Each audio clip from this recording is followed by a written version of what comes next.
જય માતાજી મિત્રો, કેમ છો બધા? મજામાં છો ને? હું છું સોનલ. સ્વાગત છે તમારું આપણી યુટ્યુબ ચેનલ ચામુંડા સ્ટુડિયોઝમાં. મિત્રો, આજથી પુરુષોત્તમ મહિનો શરૂ થાય છે અને હું તમારી માટે લઈને આવી છું પુરુષોત્તમ માસની કથા અને આધ્યાય પહેલો. મારી આ કથા અને આધ્યાય તમને પસંદ આવે તો લાઈક, શેર અને સબસ્ક્રાઈબ જરૂરથી કરજો અને બેલ આઇકોન જરૂરથી દબાવજો, જેથી તમને મારા નવા વિડીયો સૌથી પહેલાં સાંભળવા મળશે. તો ચાલો આપણે સાંભળીએ આધ્યાય પહેલો.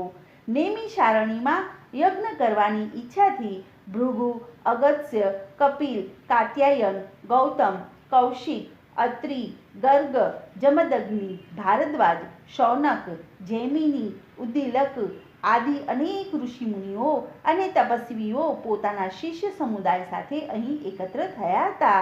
તેઓ યજ્ઞ કરવાની તૈયારી કરી રહ્યા હતા. તે જ સમયે શ્રી વ્યાસજીના શિષ્ય શ્રી સુતપુરાણી ત્યાં પોતાના શિષ્યો સાથે પધાર્યા.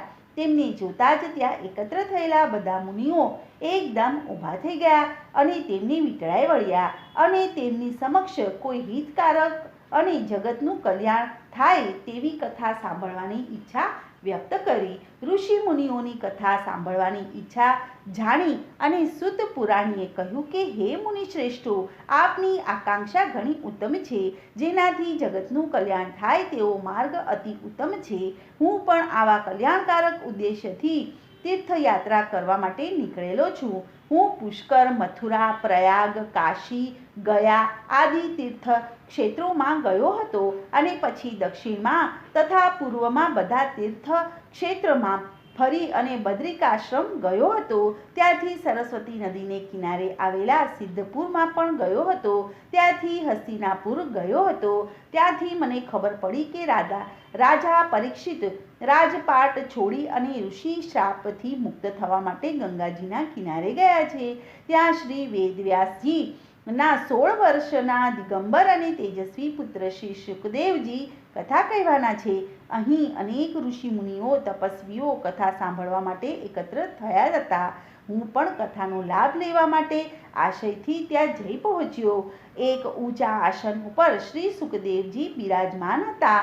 આસપાસ અનેક ઋષિ મુનિઓ અને તપસ્વીઓ સાથે રાજા પરીક્ષિત પણ બેઠા હતા. રાજા પરીક્ષિતે શ્રી શુકદેવજી સમક્ષ જીવન મુક્તિ થાય તેવી કથા સાંભળવા માટે વિનંતી કરી. આ વિનંતીને માન આપી અને શ્રી સુખદેવજીએ શ્રીમદ ભાગવત કથાનો આરંભ કર્યો. આ શ્રીમદ ભાગવત કથા 7 દિવસ ચાલેલ હતી. 7મે દિવસે પરીક્ષિત રાજાની જીવન મુક્તિ થઈ તે મેં પ્રત્યક્ષ જોયું હતું. ત્યાં મારા સાંભળવામાં આવ્યું હતું કે નૈમિષારણ્યમાં જગ કલ્યાણ અર્થે યજ્ઞ થઈ રહ્યો છે અને તેમાં અનેક ઋષિ મુનિઓ એકઠા થનાર છે. આ બધાના દર્શનના હેતુથી હું અહીં આવ્યો છું. હું આપના દર્શન કરીને કૃતકૃત્ય થયો છું. તો મિત્રો, આજનો અધ્યાય અહીં પૂર્ણ કરું છું. હવે આપણે સાંભળીશું કાઠાગોરમાની કથા. નદી કાંઠે એક રમણીય ગામ હતું. તેમાં એક ડોશી અને તેના 2 દીકરા અને બંને વહુઓ સાથે રહેતી હતી. ઘરમાં કલેશ થતાં 2 દીકરાઓ અલગ થઈ ગયા હતા. તેઓમાંથી કોઈ માને રાખવા માટે તૈયાર ન હતા. તેથી ડોશી પણ અલગ રહી અને પોતાનું ગુજરાન ચલાવતી હતી. આમ ત્રણેય જુદા જુદા ઘરમાં રહેતા હતા, પણ વારે તહેવારે તેઓ ભેગા મળીને આનંદ માણતા હતા. ડોશી ધાર્મિક વૃત્તિના હતા. તે રોજ સવારે ઉઠી અને પુરુષોત્તમ ભગવાનનું નામ લેતા લેતા નદીએ નાહવા જતા હતા અને તેમના નાના દીકરાની વહુ પણ રોજ નદીએ સ્નાન કરવા જતી હતી. તેઓ કાઠાગોરમાનું પૂજન કરી ઘેર આવી અને કામકાજમાં લાગી જતા હતા. જ્યારે મોટા દીકરાની વહુ ઉઠતા જ ઘરની ઝંઝટમાં લાગી જતી હતી. દીકરા, દીકરી અને પતિને આ કરો તે કરો એમ હુકમ છોડ્યા કરતી હતી. તે 2 પૈસે સુખી હતી, તેથી તેને પૈસાનું અભિમાન આવી ગયું હતું અને તે સાથે કંઈક હતું, તેથી તેનો અભિમાનનો પાર ઘણો બધો હતો. તે સમજતી હતી કે ગામમાં મારા જેવું કોઈ નથી. ઉપરાંત બોલવામાં પણ તે તોચડી હતી. દેરાણી ભોળી હતી. એક દિવસ નદીએ જતા તેણે જેઠાણીને ઘેર જઈને કહ્યું કે જેઠાણી, આજે તો તમે મારી સાથે નદીએ નાહવા ચાલો ને. ત્યાં જઈને કાંઠા ગોરમાનું પૂજન કરીશું અને પુરુષોત્તમ માસની કથા સાંભળીશું અને પછી ભગવાનનું સ્મરણ કરતાં કરતાં ઘેરે આવી જઈશું. તો જેઠાણી કહેવા લાગી કે આ તો નવરાના કામ છે, નાહવાનું તો ફક્ત બહાનું છે. ત્યાં બધા ભેગા મળીને ગામની નિંદા કરતા હોય છે. આમાં આપણું કામ નહીં. મારે તો મારું ઘર પહેલું સંભાળવાનું હોય છે. મારે ઘેર આવનારા ઘણા, મારા પતિ દુકાનેથી આવે, છોકરો નિશાળેથી આવે, પિયર ગયેલી વહુ આવે, સાસરે ગયેલી દીકરી આવે, સગા સંબંધીઓ આવે, સીમમાં ગયેલા ઢોર પણ આવે. આમાંથી હું આખો દિવસ નવરી પડું તો હું તારી સાથે નાહવા માટે આવું ને? તમારે બે વ્રત કરો, મને તો ધર્મ કર્મ કરવાનો સમય જ નથી મળતો. જેઠાણીની લાંબી ચોડી વાત સાંભળીને દેરાણીને દુઃખ થયું, છતાં તે કંઈ પણ બોલી નહીં અને તે સાસુ પાસે દોડી ગઈ અને બધી વાત કરી. સાસુએ કહ્યું કે જે કરે તે ભરે. ભગવાન માણસને સુખ આપે અને સુખ મળ્યા પછી તે ભગવાનને ભૂલી જાય છે. મોટી વહુ સમજે તો સારું છે, નહીતર એના ભાગ્ય પણ ફૂટેલા જ છે. અને કાંઠા ગોરમાં રીઝે તો ધન ધાન્યનો પાર ન રહે અને ખીજે તો કોઈના નહીં. આમ દિવસો વીતતા ગયા અને દેરાણીના દિવસો પુરુષોત્તમ ભગવાનના ધર્મ ધ્યાનમાં જતા હતા, જ્યારે જેઠાણીના દિવસો સાંસારિક કામકાજમાં અને ઝંઝટમાં વીતતા હતા.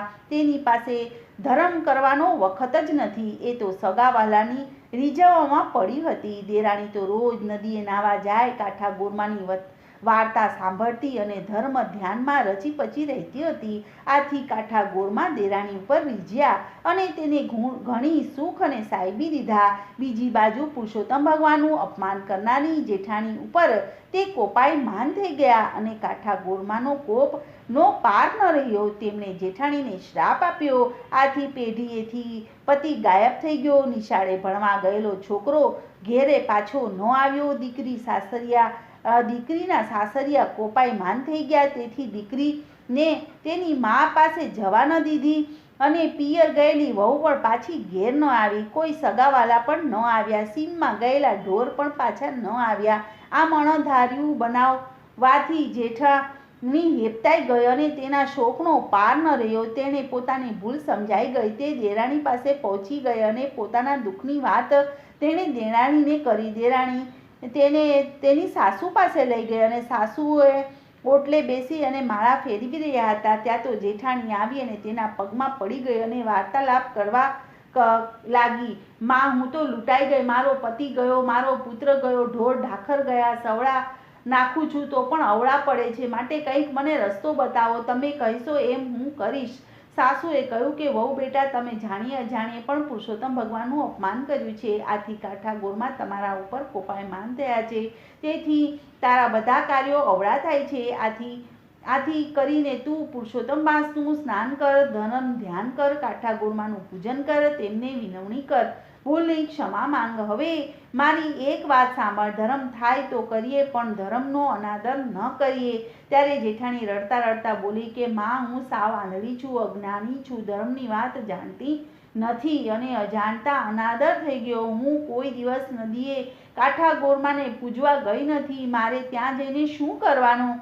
સાસુએ કહ્યું કે એક થાળમાં પૂજનની બધી સામગ્રી લેવી. તેમાં શ્રીફળ, પુષ્પ, ચોખા, સોપારી, કંકુ, અબીલ, ગુલાલ, ધૂપ, અગરબત્તી મૂકી હાથમાં પૂજાનો થાળ લઈ ખંભે ચુંદડી નાખી અને ઢોલીને લઈને થોડી સ્ત્રીઓ સાથે વાજતે અને ગાજતે નદીએ જ્યાં ત્યાં જઈ અને પુરુષોત્તમ ભગવાનનું નામ લઈ અને સ્નાન કરી કપડાં બદલી પુરુષોત્તમ ભગવાનની પ્રાર્થના કરજે અને પછી કાંઠા ગોરમાનું પૂજન કરી અને કાલાવાલા કરજે. હે ગૌરીમાં, હું અજ્ઞાનતાને લીધે તમારો મહિમા સમજી શકી નહીં. આથી મેં તમારા વ્રતનો અનાદર કર્યો છે. હવે મને મારી ભૂલ સમજાઈ ગઈ છે. તમે મોટા મનવાળા છો. માં, મારા ઉપર પ્રસન્ન થાઓ, મને સુખ અને શાંતિ આપો, મારા ઉપર આવેલી આપત્તિ તમે દૂર કરો. જેઠાણીએ સાસુની શિખામણ માથે ચડાવી અને તે સાસુને પગે લાગી કાંઠા ગોરમાને પૂજવા જવાની તૈયારી કરવા લાગી. દેરાણી જેઠાણી અને સાસુએ આડોશી પાડોશીમાંથી ભાવિક સ્ત્રીઓને ભેગી કરી અને બધાને સાથે લઈ જઈ અને વાજતે ને ગાજતે નદીએ પહોંચી અને ત્યાં સ્નાન કરી કાંઠા ગોરમાનું પૂજન કર્યું. કથા વાર્તા વાંચી અને સાંભળી અને ક્ષમા માંગી. કાંઠા ગોરમાનું પૂજન કરીને જેઠાણી જ્યારે ઘેર પાછી ફરી ત્યાં તો હરખ માતો નહોતો, કેમ કે પતિ પેઢીએથી ઘેર આવી ગયો હતો. દીકરો નિશાળેથી આવતો દેખાણો. થોડી જ વારમાં પિયર ગયેલી વહુ આવીને ઓસરીમાં ઊભી હતી અને સાસરેથી દીકરી પણ આવી પહોંચી. સીમમાં ગયેલા ઢોર આવવા લાગ્યા હતા અને સગાવાલા પણ આવી પહોંચ્યા. આમ ચમત્કારિક રીતે આ બધું બનવાથી જેઠાણીએ કહ્યું કે હે ગૌરીમાં, તમારી કૃપાથી ગુમાવેલું મને પાછું મળ્યું છે. હવે હું પુરુષોત્તમ માસ પૂર્ણ શ્રદ્ધા ભક્તિથી વ્રત કરીશ. દરરોજ સ્નાન કરવા જઈશ, કાઠાગોરમાની પૂજન કરીશ. વ્રતની પૂર્ણાહુતિ સમયે બ્રાહ્મણોને ભોજન કરાવીશ, અન્નદાન અને વસ્ત્રદાન આપીશ. નિંદા કરીશ નહીં, ખરાબ આચરણ કરીશ નહીં. મારા હું પદનો હું ત્યાગ કરીશ. જેઠાણીએ મનમાં સંકલ્પ કરેલ તેનો તેણે તે દિવસથી અમલ ચાલુ કરી દીધો હતો. તે સવારના વહેલી ઉઠી અને દેરાણી અને સાસુ સાથે નદીએ સ્નાન કરવા ચાલી નીકળી અને તેને કાઠાગોરમાનું પૂજન કરતી હતી, કથા વાર્તા વાંચતી હતી અને સાંભળતી હતી. કાઠાગોરમાએ ત્રણેયને સદબુદ્ધિ આપી. દેરાણી જેઠાણી પોતાના પતિઓ સાથે ડોશીના અસલ ઘરમાં રહેવાલા આવી ગયા હતા. ડોશીના બંને દીકરાઓ આથી આનંદ થયો. બધાના આવવાથી ડોશીનું સૂનું ઘર પાછું આનંદ કિલ્લોલ કરતું થઈ ગયું. હે પુરુષોત્તમ ભગવાન, હે કાઠાગોરમાં, તમે જેવું સાસુ અને જેઠાણી દેરાણીને ફળ્યા તેવું તમારું પૂજન કરનાર, કથા સાંભળનાર, સ્નાન કરનાર દરેક ભાવિકોને ફળજો ને સુખ અને શાંતિ આપજો. બોલો પુરુષોત્તમ ભગવાનની જય. કૃષ્ણ કનૈયા લાલ કી જય.